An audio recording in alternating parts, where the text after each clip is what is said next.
ના બેન લાગે છે મારી રિક્ષા બગડી ગઈ છે જરાક ધક્કો મારો ને જો મને ખબર જ હતી કે આને આવડતી જ નથી રિક્ષા આવડું બાઠ્યું માણસ થઈને રિક્ષા ક્યાં ગઈ અરે બેન મને આવડે છે રિક્ષા કરતા તમે સમજતા કેમ નથી હું ખાલી બાટકુડી છું એટલે બાકી મને રિક્ષા કરતા આવડે છે તો હું વાંધો પડ્યો આમાં અરે એ તો રિક્ષા થોડી બગડી ગઈ છે એટલે હાલ છે કે નહીં હાલે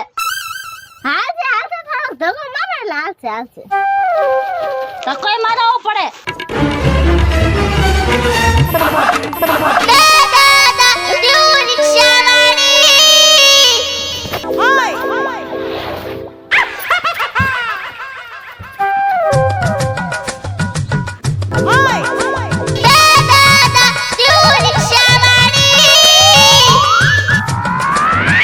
જોઈને તો એમ લાગે છે કે આમાં 10-20 હજાર પડ્યા છે પણ આમાં તો